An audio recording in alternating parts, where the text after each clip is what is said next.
happy. All right, let's get into the headlines. So from a market perspective, Phil gave me this one. This is really interesting. So this is like a kind of like a social media meets Steam kind of integration news. So these kinds of platforms are things that I think are going to be like absolutely game changing. And Phil, hopefully you agree, is why you put it in here. So Bilibili is a Chinese video sharing platform. If you haven't heard of it, it's kind of like the animation geek culture YouTube plus Twitch of China. So they are adding a one-button Steam wish listing soon. So Phil, you found this post from Salva Zhou on LinkedIn. Are we going to agree that this is kind of like a PM plus a PMM's like acquisition dream? This is huge. I actually think this is quite enormous news, which is being buried. I think the Chinese pronunciation is Bilibili. It's YouTube, it's anime, it's basically otaku culture for the Chinese market. And this is how a lot of Chinese users discover games. And so the fact that there's going to be a one-click add to Steam wish list, it's exactly what you said. I mean, it's a dream for marketers. And this is the theme we keep going back to in the last 2 years on the podcast, is the growth of Steam in China has been basically responsible for the lion's share of Steam's overall growth.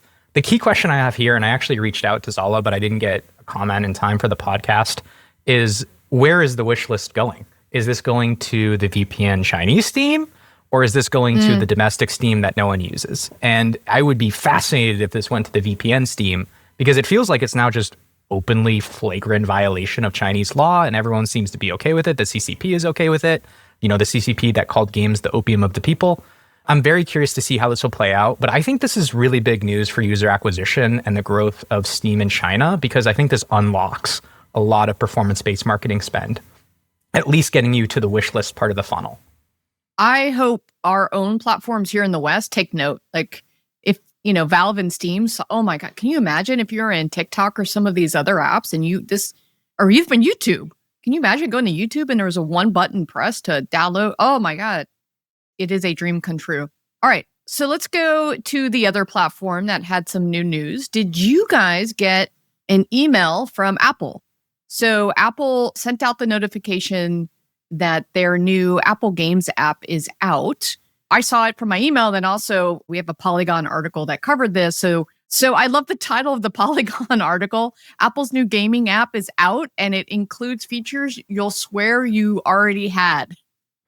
Oh my God. Can I just, like, as an aside, say I am an Apple user. I've been in the ecosystem. I am deep. I have every single possible thing that you can want. I just ordered 2 new Apple AirPod Pro 3s to come and show up. I'm embarrassed right now to be an iPhone user because every one of the features that comes out from them is something that an Android user had 5 years ago. And please, if you are at Apple on the iPhone or other side, like, let's start catching up and being innovative versus being a fast follow. Anyway, okay. So the new Games app came out with iOS 26, which is what launched on September 15th. I think it's rolling out slowly. If you haven't already updated, I've been in the beta, so I've seen this for a while now. This was shown back at WWDC in June. So if you remember, I think we showed an image of it was like Marvel Snap on, the different devices. Good, good on those guys for getting as the central image on that. So the Apple's Games app is a central hub for all games across the App Store, App Store Arcade, and the Game Center. And this goes across all devices. So it does go to Mac, it does go to phone. Dear Xbox, I hope you're paying attention with your Xbox Anywhere that only actually goes to 2 platforms and doesn't include mobile. Just side note. This also includes personal recommendations, easy access to previously downloaded games. So this quote from the article is really interesting. The library tab won't just show you what games you currently have installed on your device, but every single game you've downloaded in the Apple ecosystem, including ones that have been delisted. Looking at you, Flappy Bird. Social and engagement features also show up. They show you what friends are playing, offering leaderboards, event tracking, and game invites. I think you can actually do some sort of like custom challenges with your friends. I thought this also sounded interesting. Again, I'm a Mac user. The Mac version of the app comes with an extra trick. It will automatically show you all games installed on your computer, whether they are from the App Store, Steam, GOG, or anywhere else. All of those games can be booted up from the Apple Games app directly, making it an all-in-one launcher. Interesting. So, Cress, This looks like Apple Arcade subscription isn't going anywhere. And I'm not doing this to trigger an Apple Arcade rant, I promise. But what do you think about all of this? I looked at it for a while last couple of days. I think it's completely embedded with the new iOS 26. So everyone should have access at this point if you upgraded to iOS 26. But so far, it looks like Apple is actually finally making an effort to do something positive for the gaming category. Ooh, okay, I said it. Nice. I said it. Now I'm gonna have to burn myself, light myself on fire for saying something positive. But the app is like streamlined. It does create an opportunity to create a real friends list, which obviously is a feature that's been around forever. But in Game Center, completely abandoned that for some reason. You can discover new games, like you said. You can re-engage with old games, which is kind of cool for those that have churned out. The arcade integration is there, which, I'm not a huge fan of, to be honest, but certainly not good for third party. But I understand it. I get it. I know what they're coming from, right? They have events. They have achievements. I'm sure there are leaderboards. I mean, it creates a platform that actually could be quite cool going forward, right? But I have to reiterate my previous rant from when this thing was announced. What the fuck have they been doing for the last 15 years? Why is it now that they're finally uncovering all these fucking basic features that Game Center should have been evolving over time, And I think it comes back to the same thing, right? They are up to something. They are totally up to something, right? This has nothing to do with gaming. This has something to do with protecting their ass on the 30% from every country in the free world that's suing their asses off. So, I don't know. So far, so good, though. And on the flip side of this is showing quite an effort. Like, this is not something that is like trivial in terms of what they're building. They are trying to provide some value for the publishers and maybe, hopefully, to fix some kind of discovery issues on the App Store, which is a fucking abomination still. It might be a little bit too late. I'm not sure how customers will actually discover this app or use this app. Is this going to help them in the process of finding games? Are you going to go from advertising and push them into the gaming app versus the store app? I don't know. There's a lot of questions, right? Yeah, I'd love to see some CI as to like how the general consumer like sees this app and how they use this app, and or whether it is just a little bit too late and that people have already kind of like stuck in the rut of what they do in order to discover apps, which is primarily likely by advertising on Facebook and Apple, right? So I think there's some potential here, but it is unclear what their motivations are and what the future plans will be. So I have like glass half full and then glass half empty. So the glass half full take would be that now you have all your games in one place and it's the low friction. And most importantly, you can see the old games. You remember that game that you downloaded back on your iPhone, 5 or 4? That's all there. If you download it, you'd be like, why the hell did I play ever this game? There's social features. There's challenges. So that could be a sleeper hit. We don't know, but social is always powerful. The discovery seems to be better, so that might help with overlooked games. Like even now, as we're looking at this, top games played and very well surfaced. There is controller support, so the whole cross-platform play. Like who hasn't played Delta Force on their computer with a controller? It works in the landscape, and now I don't know. I'm not going to go glass half empty here. Anyways, so the games look good on a big screen. And then the glass half empty take, aka the Neil Long take, would be that shout out to Neil Long of Mobile Gamer Biz. So feels like a Game Center dressed up, friends, leaderboards, achievements, event tracking. There's nothing new in that. Like we had this before. And of course, you don't have to do new if you do it what existed, but better. The discovery part, just like Phil is showing here, it shows Matchmasters, it shows Brawl Stars, it shows Clash Royale, so again, like ton of Supercell games.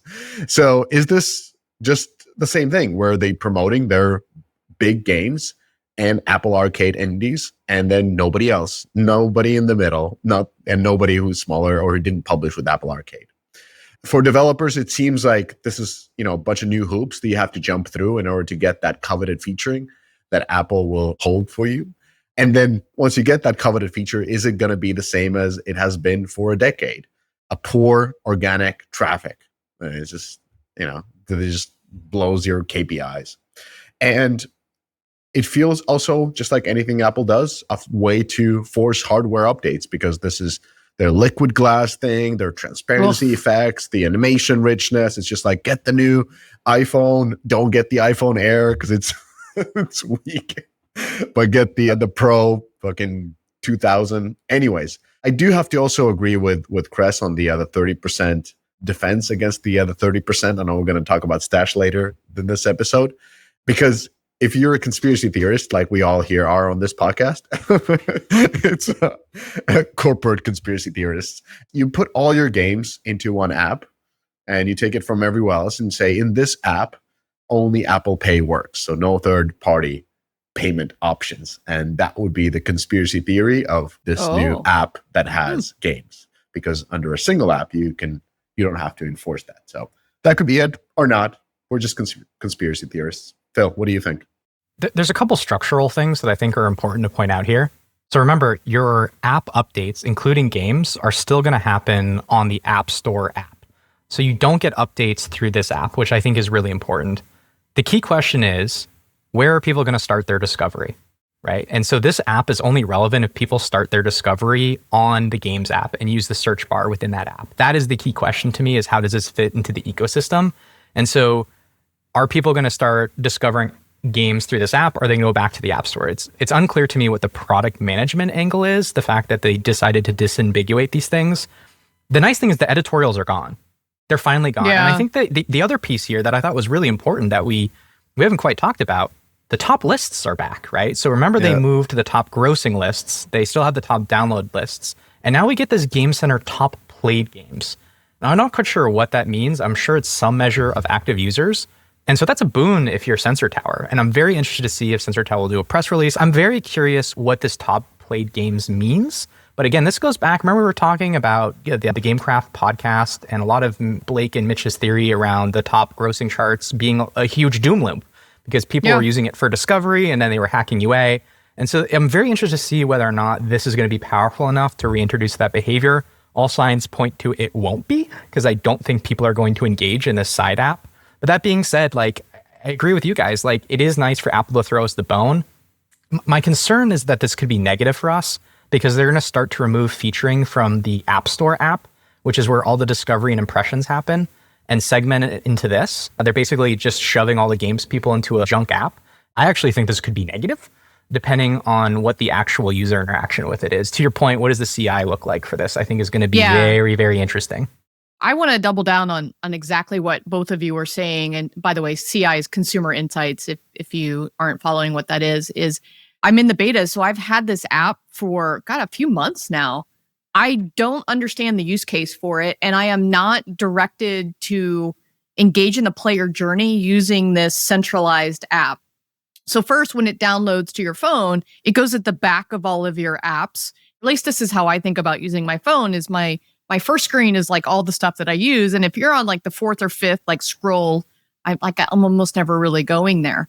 I just don't understand why I would go and think to make this part of my player journey and engaging my games and not going directly to my games. From a user acquisition standpoint, what drives me to this app to then see this and engage with this on a daily basis? If I were them, and I don't know how it works, like this still needs to be somehow like in the App Store, and that opens up inside of the App Store itself, which is what you are trained to do. You're trying to ask a player to go on a different player journey than they've ever engaged in on the device. And so that's what I'm super worried about, is if they're not going to market you and direct you to this funnel, no one's going to go to this funnel. I couldn't agree more. I think that the key will be all the social features, right? Like that's the USP that would drive people to the app is, I have a new challenge. I have to open this app, or, have a new achievement I have to claim. I don't understand. Like, don't you just get that in the game that you're playing? Like, I can see my achievements here. Yeah.